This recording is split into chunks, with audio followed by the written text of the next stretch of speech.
Hey folks, this is Rhykker with a video guide on speed leveling in Lost Ark to reach endgame as soon as possible. Level 50 is the level you want to reach to access endgame content like Chaos Dungeons and Guardian Raids, and if you follow this guide, it'll take you about 9 to 12 hours to get there. This guide is brought to you in collaboration with Lost Ark expert Toioiz from maxroll.gg, and you can follow along with the written version of this guide on Maxroll, link in the description below. Now before we dive in, I'll mention that the 9 to 12 hour estimate is assuming you're going to skip all story content and cutscenes and all that. So if you don't want to skip that, no judgment. If you want to experience the story, especially on your first character, it's going to take you longer. But you can still follow all these tips to maximize your efficiency. So tip 1, skip the prologue. The prologue takes about 20 minutes and rewards you with a pair of goggles. However, the goggles do nothing. They're just a cosmetic, but you can always get this cosmetic in the future. All you gotta do is make a new character, complete the prologue, and then you get the cosmetic, and then you can just use the shared warehouse to transfer it to your other character. Do note, however, that these goggles can only be acquired once per account on the server you're playing on. And once you take them out of the box they're in and equip them, they become locked to the class archetype that you're on. So at that point, you can only give it to your other characters of the same class archetype. Warrior to warrior or gunner to gunner. However, as long as you have not opened the box yet, you can then farm them on whatever character and open them on any other character, but once that box is opened, that's when it's locked in. Tip 2, ignore the side quests. To reach level 50 as quickly as possible, you gotta focus only on doing the main quests until you reach the Sea of Guyana, which will be around level 37. However, there is one non-main quest that you want to do early on. It's called Learning About Pets, and you'll see it as a purple exclamation mark on your map after you've saved Prideholm from a demon attack. Completing this quest will reward you with a pet that will pick up loot for you, increasing your efficiency. Then once you reach the Sea of Guyana, you're going to move on to the Finding the Ark's main quest.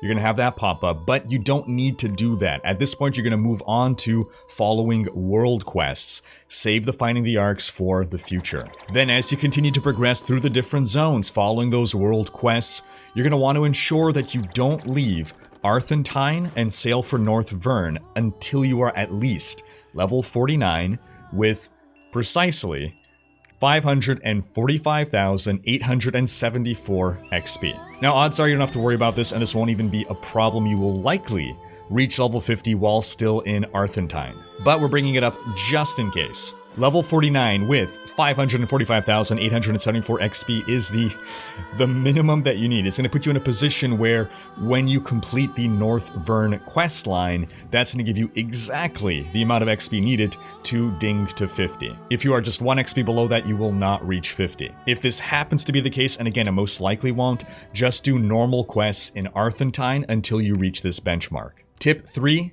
Kill efficiently. This is just a game sense tip. Killing monsters one at a time is slow and inefficient. You're going to want to group monsters together and use your area powers. This means don't just fight a monster because it's in front of you. Keep running, make that monster follow you towards other monsters. Group them up. Know the size of your area powers, because an area power does the same amount of damage regardless of how many targets it's hitting. You're either doing 100 damage to 1 target or to 10 targets. And to 10 targets, that's a lot more cumulative damage, and that'll have you complete those quests more rapidly. Tip 4, avoid the crowd. Now you're playing an MMO to be part of this massive world with other players, but you don't want those other players stealing your kills. If you need to kill a certain amount of enemies to complete a quest, and you go to a zone and all those enemies are dead because other players have gone there before you and killed those enemies, then you're waiting around for things to respawn. So you can actually change the channel that you're in to a less populated one to reduce the odds of this happening. Just use the drop-down menu above your minimap to change channels. Now that said, sometimes other players are helpful. If you do have other players around you killing the same monsters that you need to kill, just tag each monster. As long as you've dealt some damage to a monster, once it dies, you will get credit towards your quest. You'll share credit. You'll each get credit. Everyone who damaged that monster will get credit. So don't focus on killing the monsters. Focus on just tagging them. Tip 5. Take it easy. When you encounter a dungeon to run, you might be tempted to run it on hard mode. Oh, hard mode gives more reward, right? Yeah, well, to be more efficient, just run dungeons on normal while you're leveling. You're gonna get the same amount of experience, but it's gonna take a lot less time. Tip 6, don't farm for loot. You might be tempted to run that same dungeon over and over to get more loot. This really isn't necessary. As you level up, your gear is going to change so often. So any items that you spend time farming at your current level are going to become obsolete real fast. Tip 7, play solo. Dungeons on normal difficulty can be completed solo, and they don't require matchmaking. While it's possible that you can luck into a really good group, the way enemy health scales with a party generally makes party play slower. Also, just throughout your entire leveling journey from 1 to 50, it's advised to just play solo entirely. You might want to run with friends, and hey, if you want to have fun with friends, I'm not going to tell you not to, but if you're focused purely on efficiency, it's generally less efficient to play in a group, to level from 1 to 50 in a group. There are often times when you're going to have to split up to each do your own thing. The game will force you to split up, and then you're waiting around for your party members to finish their thing when you could have been going on and continuing on your own if you were playing solo. Now, a well-coordinated group may be more efficient than a solo player, but without practice, a group is likely to be significantly less efficient. Tip 8, fast travel. Whenever you finish a dungeon, teleport to the triport closest to your next main quest. You can travel to triports directly from your overlay map by holding Alt and left-clicking on a triport. So for almost the entirety of Rithramis, Udea, West and East Lutera, you're going to teleport to the triport closest to your next main quest after completing a dungeon. But upon reaching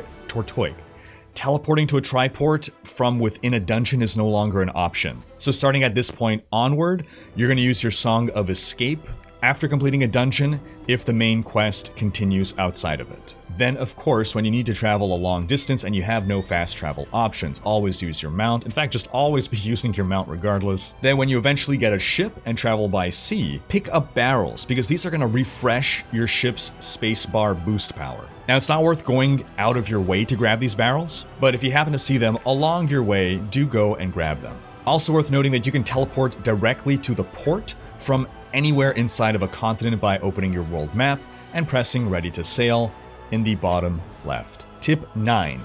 Don't be a tryhard. Killing random monsters gives almost no experience, so just kill whatever your quest demands that you kill and nothing else, and move on as quickly as possible. Don't think that killing random monsters is going to give you great loot or great XP, just kill whatever you need to, the bare minimum. Tip 10. Max out your skills. As you're leveling up and gaining skill points, at certain level thresholds, you're going to have enough skill points to max out a single skill, or eventually multiple skills. But it's worth clearly stating that a maxed out skill offers a significant power boost. So whenever you're able to, if you have the choice, max out a skill rather than have skill points spread out amongst different skills. It is far better to have one maxed out skill than 2 or 3 or 4 skills with a couple points in them. Now, every class has optimal skills to max out at different levels. You can refer to the individual class leveling guides on maxroll.gg to know which skills to max out and when. Tip 11.